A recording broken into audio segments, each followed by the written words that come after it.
W Radio Télévision du Soleil DSV, les combattants de la cause nationale.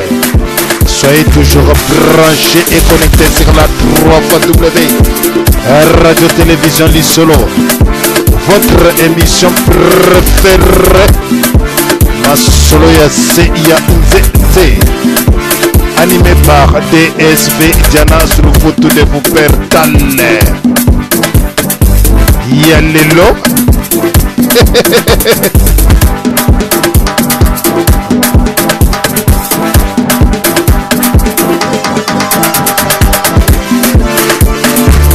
Bandeko ba bolingo.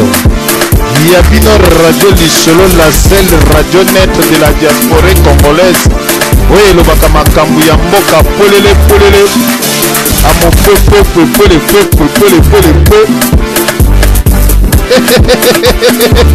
Nasubino toujours na système ya Kurdimbali. ADSV l'homme fort. Soyez toujours branchés et connectés sur la 3W Radio Télévision Lisolo. Vérité, polele.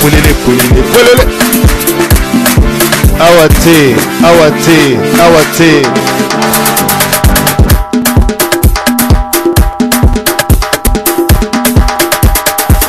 Makamboyo ekosuka wate kwa. Lelo toyeli bino na kati na Radio Lisolo. Lelo masolo ya pasidi. Tolobaki makambu oyo di mebandimaki biso te. Tolobaki na ba congolais pe ba congolaise kwa mboka ekei. Me congolais moko andimaki te. Bakoti tembe. Yoka congolais mboka ekei. Mboka bateki. Mawadi. Tolela. Yoka. Oh mboka ekei. Gifugi ginuna.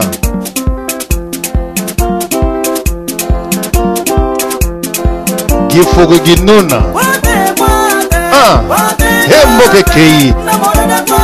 Yoga. Mboke kei. Nani ateki mboka di? Awe.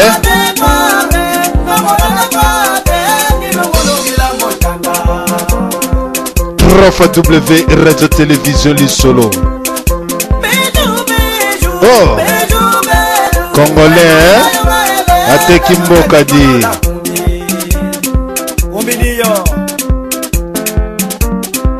Ennemi ya Congolais, kaka Congolais ye moko di. Jamais biso tokozwa mayele tedi.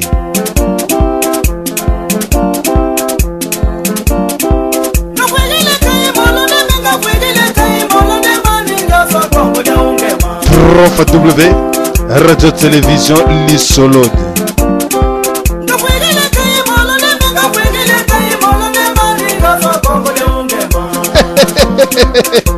Nao seka bino di.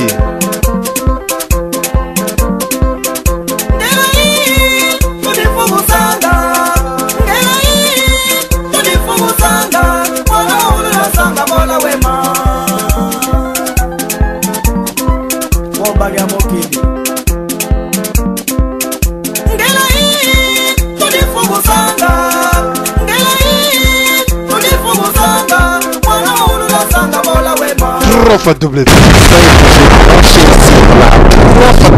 Radio Télé Lisolo.com.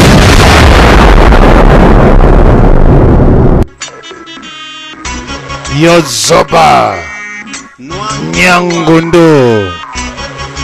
Yozoba Nyangondo. Yoka Yozoba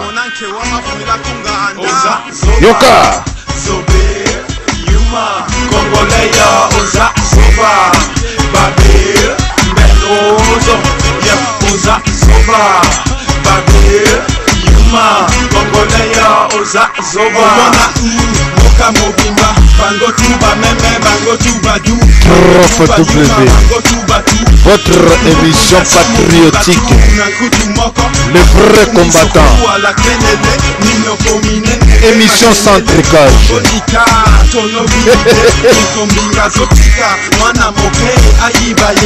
Ashinaye akangeno page na mbokane azomonane mego yumase kobangande atakutu kogango ya ganga te niwa memete gobeta bo massacre la te inira milino sete yime atako suko suye bana matutu kutu bien papiba généraux ba commando to tela carrière na tanga mokutu papi binongo mote zopela na Congo bolingi mikila bana ba mama zo viola me Kongola zotangisa makila Tour au nuit le lobo banda be wapi ba leader porte-parole patriote Congolais zokoza nombwa kopal Ibanga banga yumaya Ozo zela Jésus Moyuda akitana arma ba onze Aya akobunde tumbano na utu wandeyo Okola mukata Sisazaki bo Oko kite Sisazaki bo Prof W Radio Télévision du Solo. Yo Yuma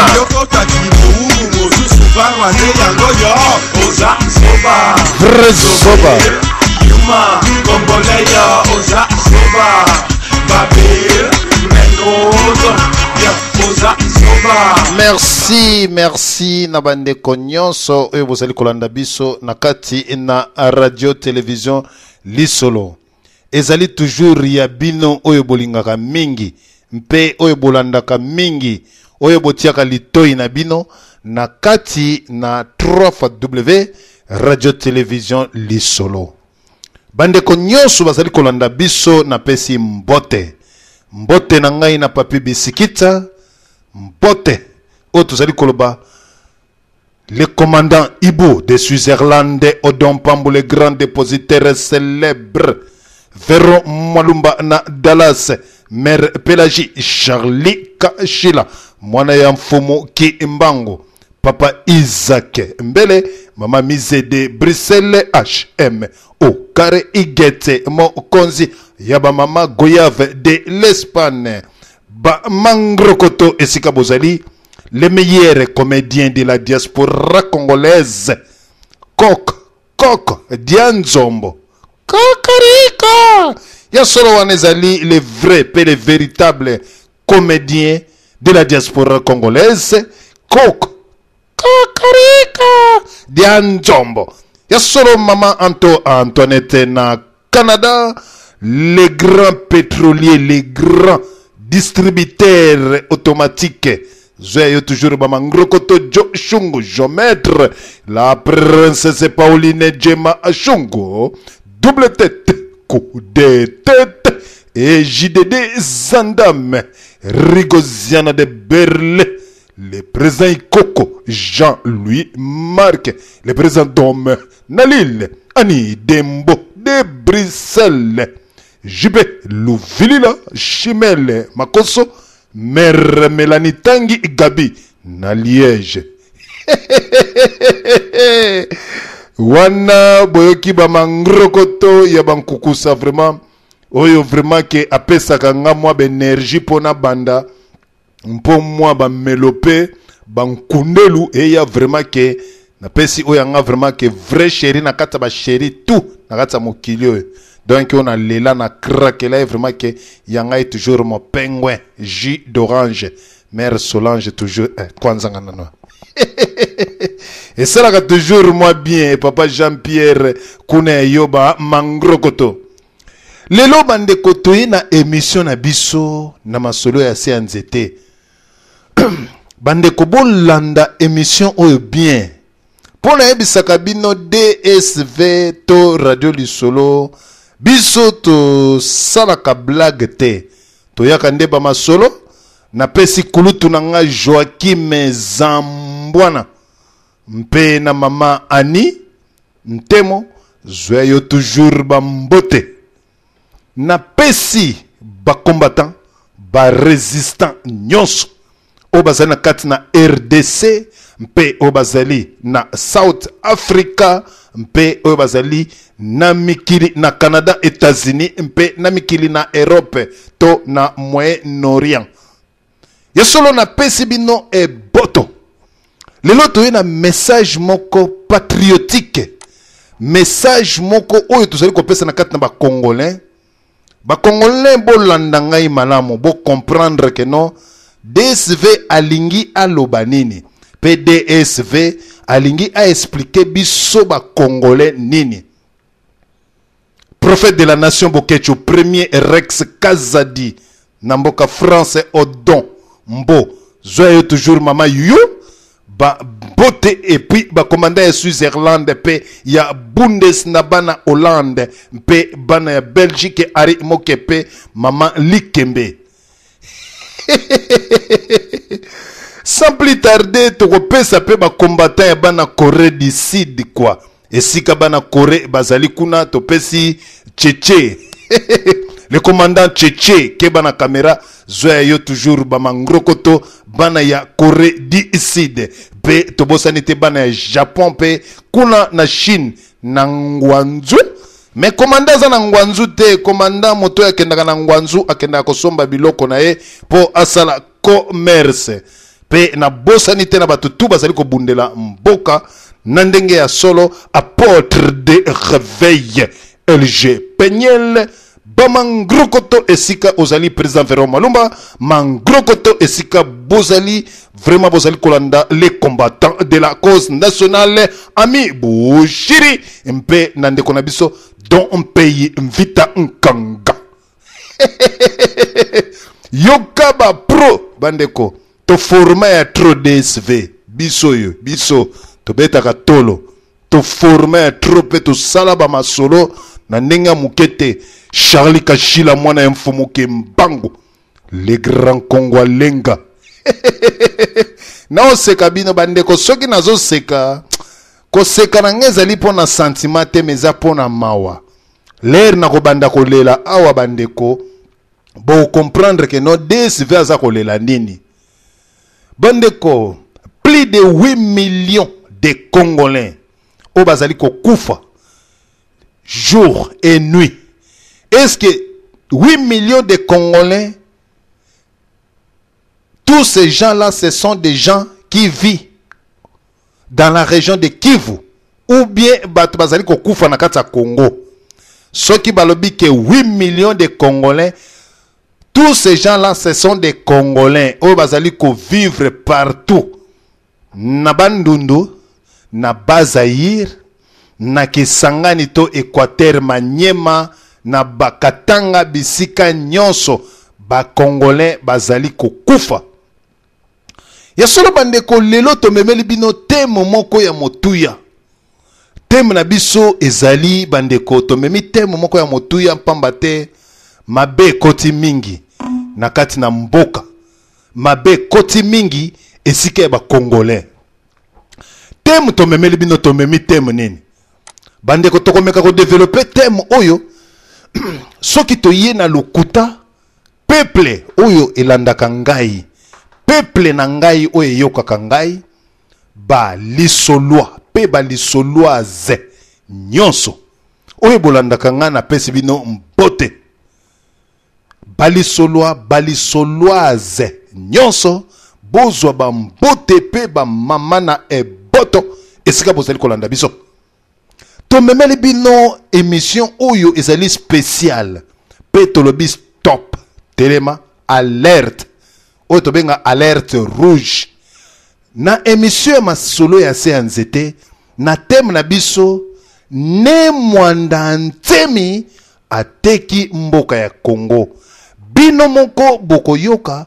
Est-ce que DSV mutakoloba bokoyoka bino moko ne mwanda ntemi azali koloba mpamba te boloba o DSV mutalobaki DSV mutafabrike batu ya bundu dia Congo bobanda ko beta na mitukuna na kati na kofinga to na kati na koloba na banzi bandeko na biso tozali lisusu bana mikete ne mwanda ntemi na mutu oto bengi Vital Kamerhe ndenge balobaka yena ye nani mokulu aba soki balambi soso nani akomele aba. Bandeko na banzi bana mikeba banaye kosala ba je wana lelo tokoyeba mwanda ntsemi na Vital Kamerhe nani mokulu mpe nani atonda sagesse pe Kongo wana ezali ya mwanda ntsemi to ezali ya Vital Kamerhe. Ya solo bandeko soki bino ba politicien boyaka kotalisa biso ete Vital Kamerhe c'est un Rwandais. Biso toyebaki yango te. Bino moko ba politicien mpe na bikoma koma na bino mpe kotatola ete Vital Kamerhe mwana sikiri ye azali mu Rwanda mpamba te ayebi kina Rwanda oyo balobaka ke banyamulele to banyamulengele. Bandeko bino moko boyebi tout ça ce sont des réfugiés rwandais qui vivent au Congo, précisément dans la région de Kivu. Bino moko boyebi. Alors bandeko ngala suka école gardienne oyo mwa ba développement oyo na yebaka. Ya solo bandeko bo panzi biso sango awa. Non, Vital Kamerhe c'est un Rwandais boyna boye. Alors, Vital Kamerhe avec Paul Kagame et Hippolyte Kanambe, Bocheli Biso, Bolobi, vraiment que tous les trois gens-là, ce sont des Rwandais. Alors, Paul Kagame, Binonyos Boyebi Azali, Rwandais. Alors, Boyeli Biso pe Bolobi, que celui qui est à la tête de notre pays, mais c'est Joseph Kabila, Kabange, c'est un Rwandais. Bino Batu Boyeli Biso, ba politicien, Bino Boyeli Biso, Botalisi Biso, noir sur blanc. Boyeli biso que Vital Kamerhe c'est un Rwandais. Biso to yoki pe to accepter pe to sali kotala makila ya 8 millions, plus de 8 millions de Congolais o bazali kokufa. Kaka bino batu boyaka na makambwana. Mais lelo soki to sali kolobake mutu oyo bobengi mwanda ntsemi oyo azali moto ya dibundu to libundu dia Congo ye ateki mboka. Bandeko, DSV kolobate me boko yoka bino moko. Nazali ko comprendre te na bandeko na ngai ba compatriote congolais oyo balandaka ngai tango nyonso mpe oyo bazelaka eke DSV akota mpo aloba bandeko wana bandeko oyo bolandaka ngai esengaka vraiment ke bozala na litoi mpamba te na kati na ba radio oyo komi bengunduka to bobolo bandeko nyonso tu bakomi trop fanatique, bakomi bafana ndenge tozali komona bafana ya Wenge, bafana ya Zaiko, bafana ya Grand Zaiko to ya Shock Star, to ya lipwa to ya bela bandeko bakomi bafanatique ebele. Ya solo bandeko soki olingi kosala media ozala mutu ya parti politique moko ko changer couleur na yote lobela peuple congolais que moi je me soutiens toujours Hippolyte Kanambe ou bien moi je soutiens toujours Vital Kamerhe mwana sikiri soki wana sikiri ou bien moi je soutiens toujours Mwanda Ntsemi di Bundu dian Congo. Mais to komi komona na kati na ba radio ba injure et komi grave. Ba injure komi na kati na ba radio. Tozali koyeba te, tozali ko bunda pona leader moko ou bien tozali ko bundela Congo. Est-ce que Congo ezali ko appartenir na nani? Congo ezali ko appartenir na Honoré Ngwanda, to Congo ezali ko appartenir na Mwanda Ntsemi ou bien le Congo ezali ko appartenir na biso nyonso to. Soki Congo wana soki Mwanda Ntsemi te tokozwa victoire te, Congo soki Tshisekedi te tokozwa te. Me bandeko tokoyeba lelo na ba paramètre nyonso oyo tokoki kokende soit na ba dimension. Bino ba intellectuel, bino ba tobozalaki na ba université, lelo tolingi biso tuto meka ko décortiquer makambu oyo toyeba nani azali zoba mpe nani azali muto mayele. Celui qui dit que non, il est plus intelligent que l'autre, le loto komona batuana. Alors bandeko lelo bolanda na bokebi mpamba te na masolo ona eli bino ezali masolo ya pasi. Tokoyoka na radio lobiko ngai na banga te wana baza bankoko na nga na bimisa bankala mingi te bankoko nyoso to wana. Tokoyoka na bankoko na ngai bazali kofinga Etienne Tshisekedi. Tshisekedi wa mulumba aza kokende election aza kokende babimiseli enzembo bandeko. Soki radio lobiko ebimiseli Tshisekedi nzembo po yaza kokende na election azali traître. Alors bala kisabiso moto o azali kobunda mpe misala ya moto o azali kobunda na Congo biso tomona tomoni ni mapinga ezali kobunda tomoni kaka tozali koganga na ba radio. Etienne Tshisekedi alobi ke non aponi voix ya belection olie botika ye radio kimpwanza oya ndeko na biso Frank Sandoka desve banga moto te akokende todra radio kimpwanza esimbi Tshisekedi na kofinga. Radio lobiko esimbi Tshisekedi mama na ngai. Radio bendele esimbi ba radio wana ezali kofinga Etienne Tshisekedi. Etienne Tshisekedi kutu oyo azali congolais lokola yo.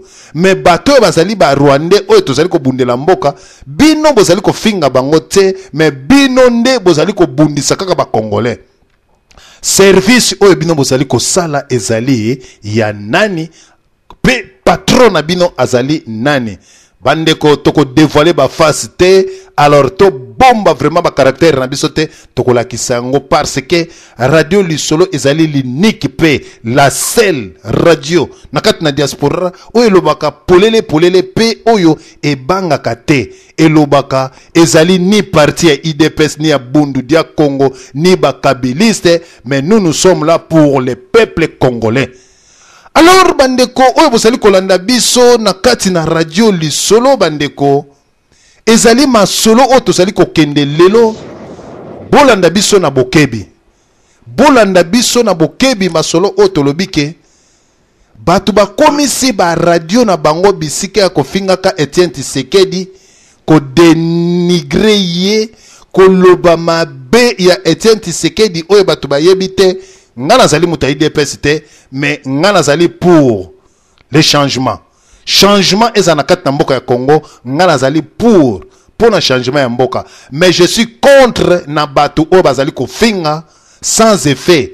Ba fingi Tshisekedi zali ko kena ba élection ezali tricage za ko kende pona nini. Bino batu bozali ko finga bola kisaba soda o bino boche to ba konzina bino bache po ba kende kolongola mwana wana. Donc nani azali ko distraire muninga pe nani alingi peuple congolais abikate. Yango lelo to memeli bino émission oyo pamba te ba radio oyo natangi wana bandeko na yebite soki ba sujet zanga kabango soki ba yebaka ko développer ba sujet te ba yebi pasi o ba congolais bazali kokufa jour et nuit mais bango bazali kofinga mais mokonzi na bango oya tinda kabango mafinga wana banda lakaki biso banda kotaki na se ya zala banda kotaki na se ya mai banda mataki likolo ya nzete akita ata mokolo moko te. Bandeko ya pariko bandeko oyo bazali kofinga avana cha fiche ya mwanda ntsemi bo yoka bino moko na matoi na bino ngai na kolobela tout d'abord na Honoré Ngwanda. Honoré Ngwanda ngai oyo ezali combattant de la cause nationale. Ne pensez pas que batu na bandeli lisusu Honoré Ngwanda. Ne pensez pas que batu oyo yoza na bango et que ba bete la kayo maboko tango nyonso to ba kumisaka yo na ba cri de guerre ko yembela yo ya nzambo. Ne pensez pas que Batouana balingi yo. Non, Batouana bazali ba première binemi na yo, balingi yo te. Tous ces gens-là, ce sont des grands renards. Bazali toujours wana pona ko betelo maboko po soki okomi opesa bango ba poste. Mais soki po pesi bango ba poste Honoré Ngwanda. Yebaka okosale loko moko te okoboma lisusu Congo ndenge bobomaki à l'époque ya Mobutu. Pourquoi nakoloba na yo boye? Parce que bako yebisa yo mabe oya yote oyo zali kosala bako talisa ye toujours kaka malamu oyo yo maloba ya malamu po ba flatter eloko ezali na maboko na yo to na munoko na yo bakotika yo na erreur. Balobi muninga ya malamu azali muninga oyo atalisaka moto mabe na ye. Papa na nga lubajwa, papa na ngai kulutu zambwana, soki omoni DSV na mabe, obengi ye, oyebisi ye mabe, ngana koyebiso mbuta na ngai zambwana Joachim, na kosala boni po na changer ba karaktere. Tala leki na ngai batambolaka boye boye. Me bato nyonso bafandi na sima ya Honoré Ngwanda, bapesaka ye conseil te, bango babwakelaka ye kaka ba fleur, me musala moko te Honoré Ngwanda sali au na kati na diaspora to na Congo, eloko moko te. Abongo soki lobi Honoré Ngwanda akomi président de la République. Na banzi ata tongine nzela te, batu ya radio bendele to ya lobiko, bakosala ba commentaire ya lokuta, pona kokumisa ye, pona kobetela ye maboko, tandiki aza kosala rien. Bomoni bino moko à l'époque ya Mobutu, tango to betela ki Mobutu maboko, asala ki eloko te to beteli ye maboko. Tala lelo, mboka na biso ekoti na kao. Ezali ndenge moko na Honoré Ngwanda. Ngai DSV na koyebisa yo boye papa Honoré Ngwanda.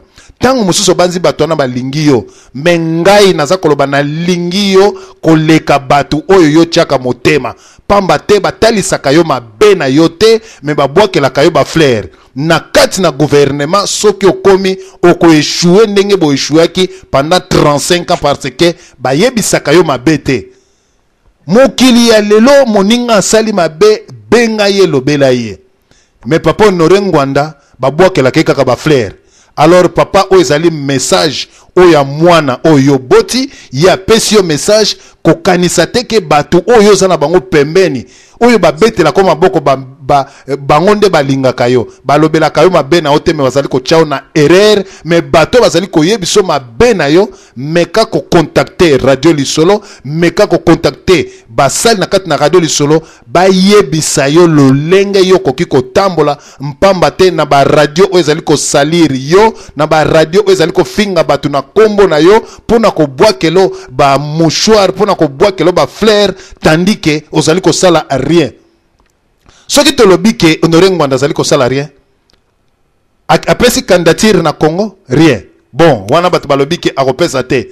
Azako bunda. Tout le monde a pu bitumba na d'ici décembre. Soki alongi gloire au Seigneur, mpambate biso tokozala Honoré Ngwanda soka alongi azui pouvoir tokozala na ye pe toko continuer kaka ko yebisa ye mabe na ye po Congo na biso échanger. Biso to sali bato to kumisaka te, ba chauffeur na ye te, to banda ko kumisa ye boye na boye, oyo eloko moko salamité. Bande ko wana ezalaki mwa parenthèse na kendaki côté wana. Papa na biso Etienne Tshisekedi, que ça soit mabe, que ça soit nyos, mais tozali na makambu ya kofinga Etienne Tshisekedi te, tozali na makambu ya kofinga Honoré Ngwanda te, mais tokoloba o ezali vérité, ndenge lelo tokoloba ya ne Mwanda Ntemi. Mwanda Ntemi oyo atondisi ba groupe ya lokuta na kati na diaspora, o di bundu dia Congo, ba chef spirituel ba ndoki ya lokuta. Lelo toko sanola mpe toko timola bango mpe toko loba o etali vérité. Na banzi bandeko soki balobi congolais zoba mindima oui naza zoba. Pourquoi? Papa na biso Etienne Tshisekedi wa Mulumba aza kotambola partout. Bokonzi moko te na kati na mokili oyo ngana za ko lobango eza ko dépendre toujours ngai pe na ba préoccupation na ngai.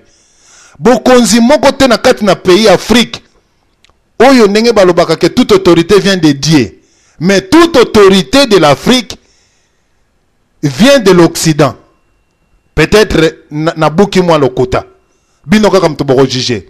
Toute autorité, tous les présidents de l'Afrique bazali renommés par les occidentaux, soit na Maison Blanche, Roi Léopold II awa, Reine Elisabeth, mikonzi nyonso tu oyo mboka oyo bango mutu baponelaka biso président. Soki balobi oyo. Kabila komaki président te ke po ya bomaki papa na ndenge boyebisaki biso. mais bato ba imposa ki biso ye par les occidentaux. Yango tomoni na tango oyo. Yango tomoni na tango oyo. Jean-Pierre Mbemba komba occidentaux bango mutu ba imposaka soki o boy bakangi yo pe ba botoli ba compte na yo ndenge bato MLC Jean-Pierre Mbemba lelo na kati ya laye abeti bambula bo na kati ya laye kuna zali kolia tomati na lolenge oya sengeli alia te soka yebisaka mwasi ne alia ya kotumba bako tiele tomati ya kokalinga soka lobi ya kokalingela bako tokisela ye soki ba alobi ya kotokisa bako pese ya bubesu aza na choix te soki alobi abima libanda ko bima te bakangie na mwa ndako wa muke esika baza ko boma ye mutu na ye mpo ba boma ye bien wana bande ko zali mwa ba révélation oyo tous les Congolais ba yebi lelo to ye lisusu Etienne Tshisekedi lelo ba Congolais bazali ko tia motema libérateur Moïse pour na peuple congolais balobi tozala na candidat moko. Alors bandeko Vital Kamerhe yepe apesi candidature aux élections présidentielles. Etienne Tshisekedi epe Joseph Kabila na batu misusu ya mike bazanga bandoki ya mike. Alors na kati na batu wana bakosala coalition na nani bako soutenir Etienne Tshisekedi ou bien bako soutenir Joseph Kabila ou bien bako soutenir Vital Kamerhe. Bandeko, soit disant que politique ou bien ba politicien bolobela biso makambo ya lokuta na kati na ba discours na bino pe ba vérité o bokomaka na kati na ba livre boza komema peuple congolais na erreur. Kaka bino moko Vital Kamerhe c'est un Rwandais. Kaka bino moko voire même Mwanda Ntsemi ye moko na ba parlement azali ko telemela bango. Alors bandeko, le même Mwanda Ntsemi wana yepe ko accepter que non, vaut mieux na la coalition, vaut mieux na soutenir Vital Kamerhe parce que les gens de Kivu bazali ko kufa e belé na kati na Kivu. Yango sengeli ngai oyo Mwanda Ntsemi na soutenir Vital Kamerhe. Est-ce que bandeko ba Congolais pe ba Congolaises bozali kolanda radio patriotique, le vrai et la seule radio neutre? Est-ce que bitumba na biso na kati na diaspora pe na kati na Congo tozali kaka ko bunda po bato bazali ko kufa na Kivu? Soki bitumba tozali ko bunda po na bato na Kivu, alors bande ko boye bisabiso bitumba na biso ezali tozo bunda kaka po na région ya Kivu ezali massacré ezali violé, ou bien bitumba na biso tozali ko bunda po na ba Congolais nyonso. Alors chacun de nous ezali devoir à domicile mutu na mutu azwa biki na fei akoma soki tozali ko bunda po na ba Kivusien ou bien tozali ko bunda po na ba Congolais nyonso tu situation actuelle où ezali ko passer na kati na mboka ya Congo. Misale ezali te, ma ezali te, courant ezali te, biloko kolia ezali te, bopitol ezali te, bekol ezali te, transport ezali te, nyonso tu ezali fouti. Tandis que Dieu nous a donné une terre fertile oyo ezali ko bota biloko obwaki kaka lisango bo eboti, mais bato bazali ko vivre kuna na kati na mboka ya Congo baza ko kufa na nzala oyo ko bengi les pays les plus riches en minéraux en tout, mais les pays les plus pauvres du monde kaka Congo. Mais pourquoi il faut demander la question, mais pourquoi kaka Congo? Alors bandeko, ennemi à Congolais azali Congolais yemoko. Mobomi Congo ezali kaka yomoko Congolais. Yango bandeko to ye na masolo na biso ya mpoko malelo mpona kolakisa peuple congolais. Pona kolakisa vérité nyonso tu ezali kolekana noir sur blanc. Ndenge Vital Kamerhe alobi. Na banzi la fois prochaine to salaki émission sur ne Mwanda Ntsemi. Alors bande ko ebele balobaki non ezalaki ba tricage non voilà boye bakosaki message wana bakomaki yango ezalaki ba manipulaki tous les batu baye na ba amalgame na bango po na ko détruire oyo etali et masolo ya ne mwanda ntemi. Na banzi bandeko masolo oyo ezali ya motuya. Masolo oyo ezali ya motuya. Donc bolanda na mwa ngonga moke bokolanda esika oyo tozali kolobake ne mwanda ntemi ye moko bolanda ngo mwa moke papa na biso mayamba mwa nzembo po ba congolais oyo mitu ebaluka oyo bamelaka to mwa libangi nto oyo bamelaka mwa lonyama nto oyo bamelaka mwa lonyele bango nde bazwa mayele mpe bakola.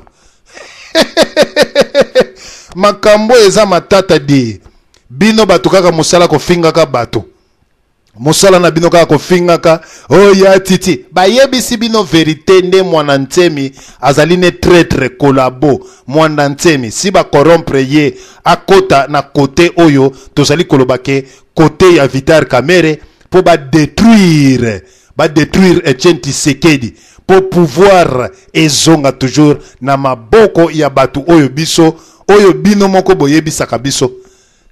Est-ce que na makambo wana ke bino moko batu boyebisaka biso? C'était rwandais. Aïe aïe aïe aïe aïe. Ya solo bandeko esika oyo tozali koloba vraiment ke bandeko bozali kolanda biso na kimia nyonso tu na masolo na biso ya se ya nzete vraiment bandeko. Aïe aïe aïe aïe. Merci toleka nanu na mwalo yembo na sima boko yoka makambo oyo yemoko ne mwanda ntemi awiti koloba.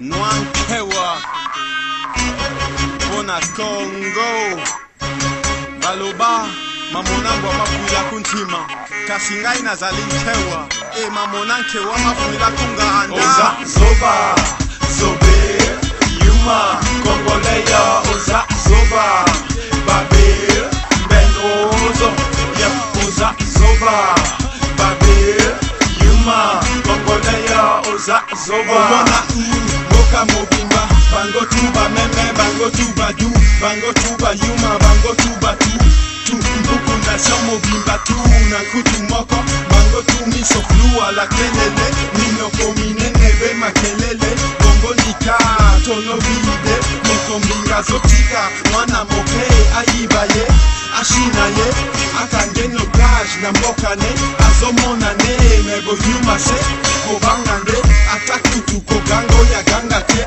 niwa memete gobeta bo masakra lela te inira milino sete yime atako suko surien bana matutu kutu bien wapi ba genero ba komando to tela carrière na tanga mokutu wapi binogo mote sopela na Congo bolingi mikila bana ba mama zo viola me Congola zo tangisa makila jour nuit lelo bo banda be wapi ba leader ba porte parole ba patriote Congolais kozano mbwa kopal ibanga banga yumaya ozo la Jésus moyuda akitana arma ba ange aya akobunde tumbano na utu wandeyo okola mukata ya chisazaki bo umbele mite chisazaki bo umbe kokite tango nyonso kimwa kretena matako sosolaka oko sosolaka ya olinyoko takibo umu mozusu barwane yango yo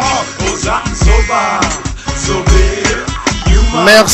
Merci Congolais oza zoba ya solo bandeko bofungola matoi naza ko interpeller na ba Congolais nyonso oyo bazali na amour ya Congo oyo bazali na besoin Congo et développer oyo bazali na besoin Congo et matalikolo bandeko bokolanda fichier oyo na bokebi pona koloba ete DSV ye na makambu ya lokuta te bolanda bino moko fichier oyo nazali kochela bino boyoka ne mwanda ntemi ndenge ye moko alobi sur la journal oto bengi journal Okapi boyoka bino moko na radio Okapi nde mwanda ntemi ndenge azali koloba pona ko soutenir Vital Kamerhe bino boyebi français koleka ngai bino boyebi anglais mais boyoka botia matoi Papa, le mayamba balance les biso.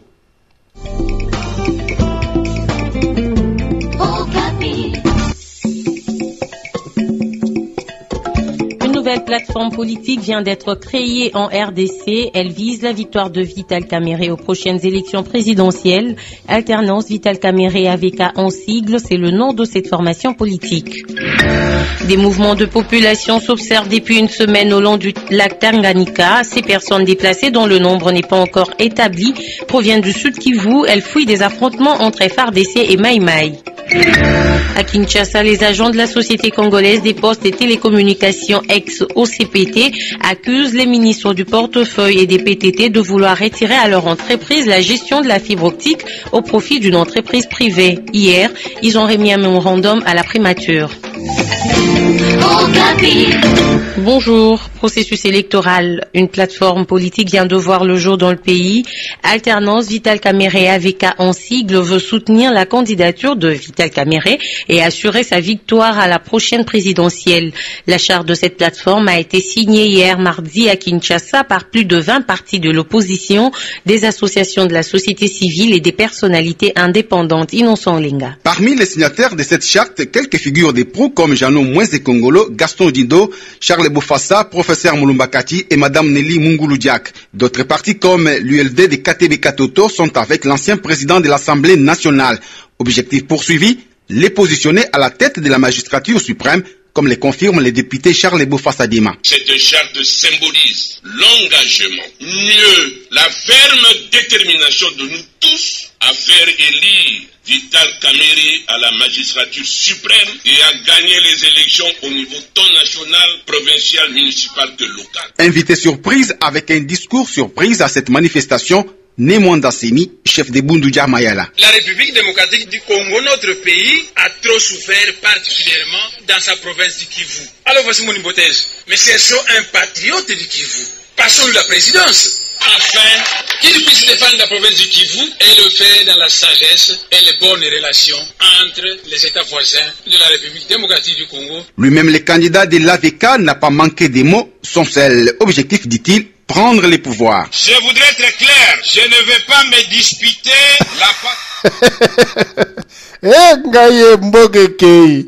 Ngaye bande ko bolandi bino moko wane zalaki DSV mtalobi bino moko bolandi soki bolingi to zongi salisusu bino moko bolandi eske za DSV abongo pourquoi ba radio oyoyo bozanga ba sujet musala na bino ko finga ka bato musala na bino ko finga ka kaka oti sekedi soki balobi likambu ya Mwanda Ntemi bobandi ko finga bazoba bobandi ko finga batu bozoko bomaliti Mwanda Ntemi si abomaliti Mwanda Ntemi azana besoin à soutenir Vital Kamerhe bino moko boyoki bolandiango à longue épée à large bolandiango kitoko solo à soutenir que Vital Kamerhe parce que région ya Kivu ba souffrir mingi yé à soutenir bango parce que azwa président pour makambo azana présidence pour bango makambo ekoma kitoko to bandela lisusu soki bolobi na tia ficho tina suka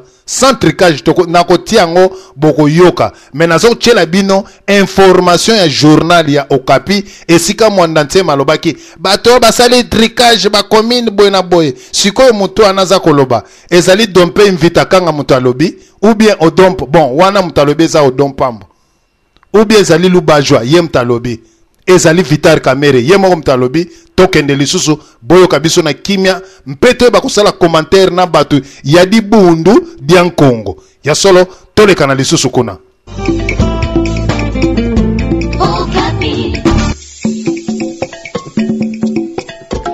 Une nouvelle plateforme politique vient d'être créée en RDC. Elle vise la victoire de Vital Kamerhe aux prochaines élections présidentielles. Alternance Vital Kamerhe AVK en sigle, c'est le nom de cette formation politique. Des mouvements de population s'observent depuis une semaine au long du lac Tanganyika. Ces personnes déplacées, dont le nombre n'est pas encore établi, proviennent du Sud Kivu. Elles fuient des affrontements entre FARDC et Mai Mai.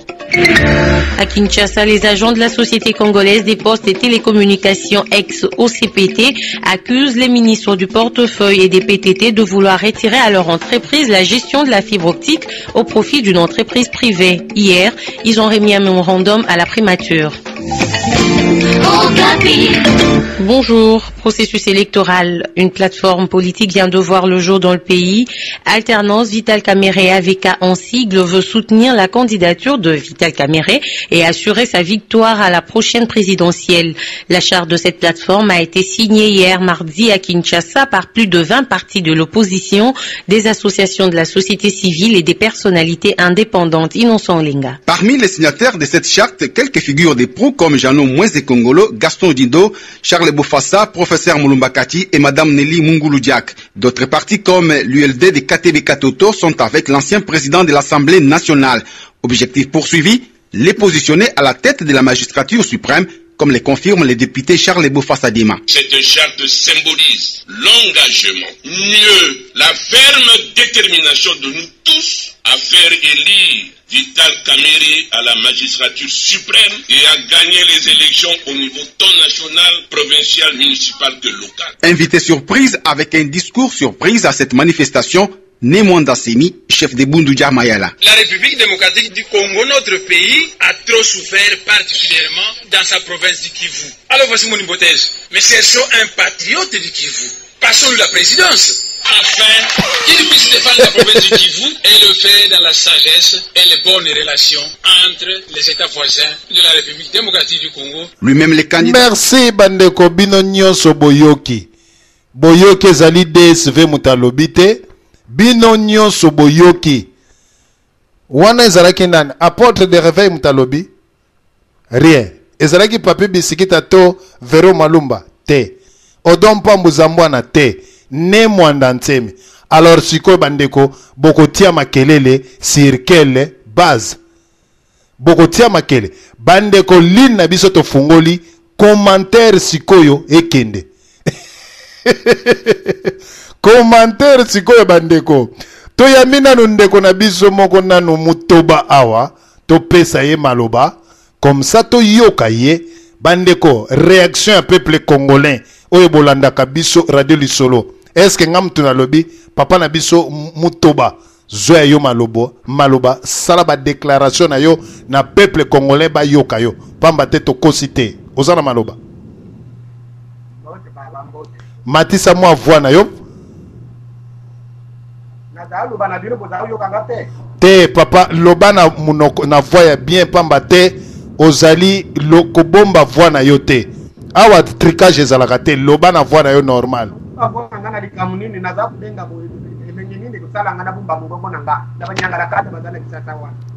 Papa matisa moi voix na yo to yoka yo malamu pamba te tozoko musika.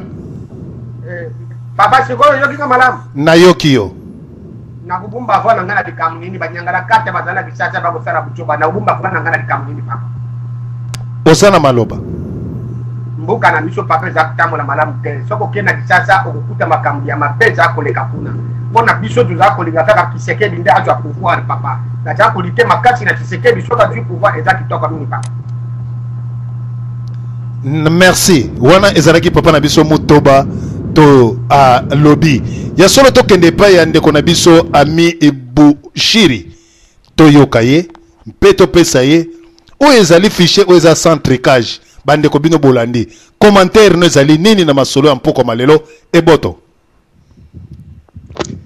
Papa Diana, est-ce que nazali koyokana? Na kimia nyonso.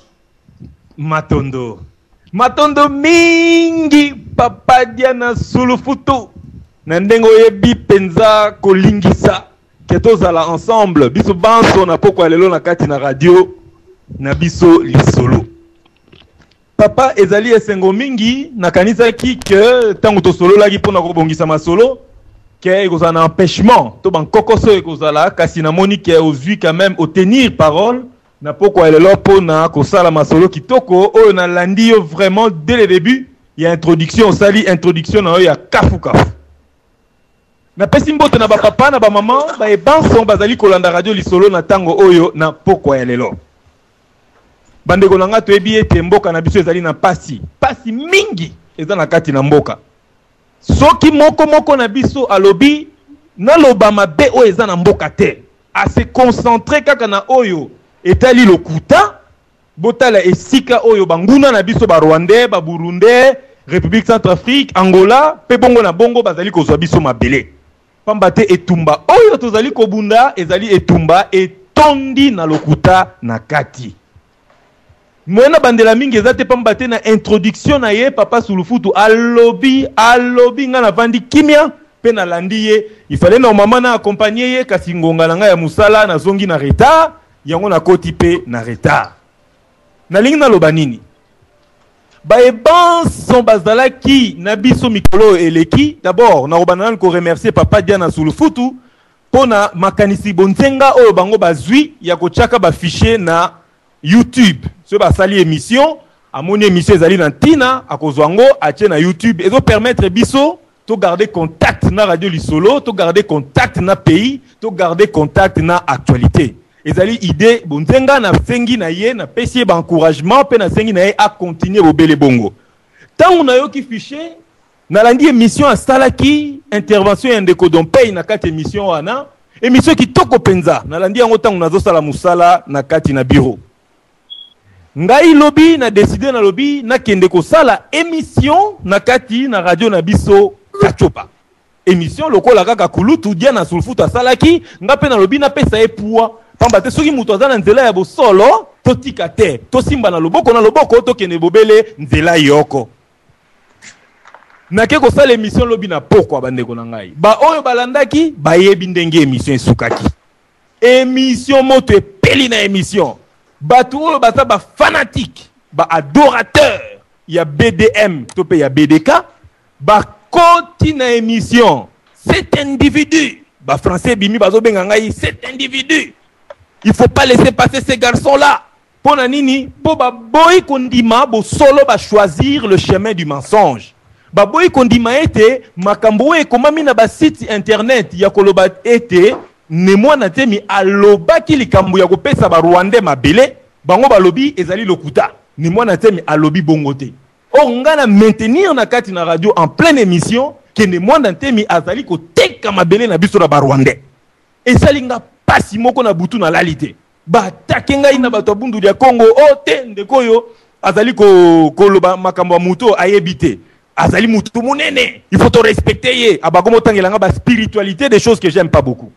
na kipango te émission esili lelo na tongo na papa Diana to sali ba enquête to souffrir na papa Diana Sulufutu nga lobi papa Diana en tout cas je vous promets na ko bimisa fichier quelle que soit la magie nga il faut na lukana contacter même ko benga ba responsable ya radio Okapi ba lukelanga fichier audio en tout cas nga na yo papa Diana suka buto lelo ko la te il faut to fichier wana bandeko yango vérité et yaka nango malembe kasi lokute yaka toujours na ascenseur to suki wa psychologue alobaki yango na kati siko tozonga na kati ya fond wana na kota forme na rassurer na bato BDK ke mutu na bango alobaki ba popo wana donc ba ko contredire nga siko na position de force lobi na zako loba na zaki pe moi muke na moi hésitation pour na lobi so ina zu fichier audio te 4 ans na sali na ba radio ezo lise kwa na mai po ba lobaki na kosi parce que 4 ans na sali na ba radio na zaki na radio lisolo to zaki na radio bendele radio lobi ko boyebi nga bien na kosa jamais j'ai amené une information mensongère. Tant on a eu papa Diana lobi likambu ya nemo na temina kamere nga sala kina no émission te na ko sala kaka hier na pourquoi mais batu ba ye ono nazo kosa na za mutu lokuta ba lobi ono ba téléphoner ba tabundu ya Congo na Kinshasa ba confirmer que ça information lokuta mais c'est du n'importe quoi pamba te nga na kina information bato ba na kata lupangu ya Vital Kamerhe tangu Vital Kamerhe sali AVK alternance Vital Kamerhe nazalaki na bango na GSM nemo na temi a tenu son discours a tenu ba propos wana mais bango ba boy. Deuxièmement, au moins depuis janvier 2011 qu'il est là, au moins Vital Kamerhe dans des mois n'antemi ba monani 7 fois n'ambinza ma campagne parce que ndako via ne mois n'antemi dans n'ambinza ma campagne n'ambinza ma campagne déplace à Vandaka siko Vital Kamerhe akendra kuna ndenga lingi il va là-bas quand il veut comme il veut bazana contact permanent mais moi je ne comprends pas que na 4 émissions bato bundu de Congo ba emabe oh non nazo sale kopeta saleté nga responsable na bango naza ko dénaturer nature ya muto bango benga molimo mo santu et tout ça on nga pona nga zali moto lokola papa Diana lokola ngai lokola biso nyoso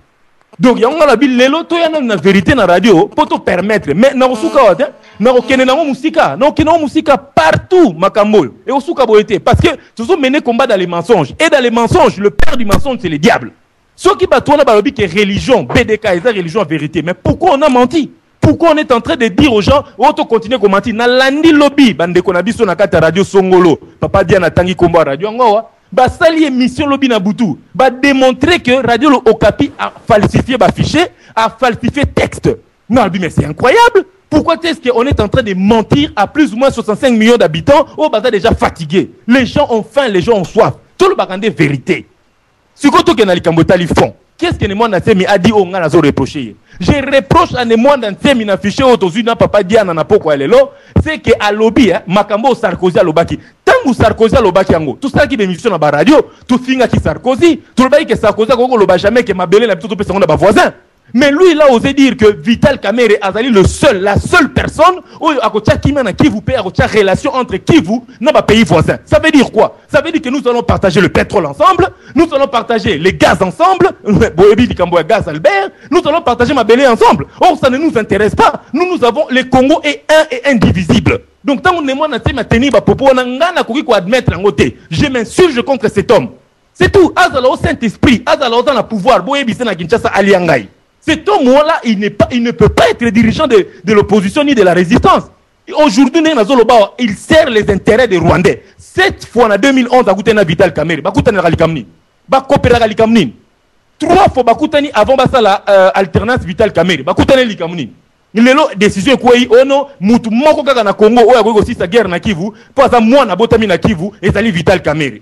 Mais c'est du n'importe quoi. Je tiens à vous signaler que Vital Kamerhe nous a fait beaucoup du mal. Beaucoup trop du mal. On a un livre, Vital Kamerhe comment il s'appelle? Kanambe. Vital Kamerhe a écrit un bouquin pour recourir ça, Hippolyte Kanambe. Botangaki livre. Qu'est-ce qu'il a écrit? On a tout ça, Hippolyte Kanambe a père. Lorsqu'il y a un livre, on a Hippolyte a père, Baza ko continuer à violer. Nations Unies a bimisi par rapport, il y a viol. Nakata Kivu, il y a un livre, il y a la paix partout au Congo grâce à Hippolyte Kanambe. Deuxièmement, Tango Balobi Baboma Batouabundu dia Congo en février 2007, en février 2008, qui a tué les gens? N'est-ce pas que ça Kalume, Vital Kamerhe na Hippolyte Kanambe? Lelo yemoko ne monatemi akeko sangana na Vital Kamerhe, l'autre Vital Kamerhe a boma qui ba adepte na ya bundu dia Congo. Bande koto zakana pe sérieux?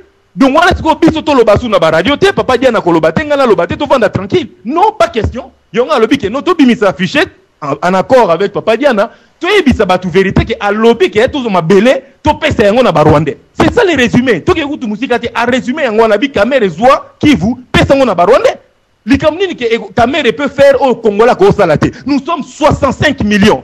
Comment se fait-il que Nemo na tema bimisi biso ba con, biso ba abruti, to tanga ki classité, car il faut un Rwandais ndako sala peine à Kivu. C'est du n'importe quoi. Hippolyte Kanambe a tenu le même discours. Il a dit qu'il y avait que 15 personnes na Congo, Moni Bangote 15 personnes au Bakoy diriger Congo. Yene moi na tema ya pesi Hippolyte raison. Abi que na Congo ba Congolais zoba car Congolais moko Rwandais moko maye le Vital Kamerhe ndako chape na mboka. Alors c'est du n'importe quoi bande konanga. Yango na lancé appel. Na batu nyonso tu ya bundu ya Congo oyo lobby balanda ki émission.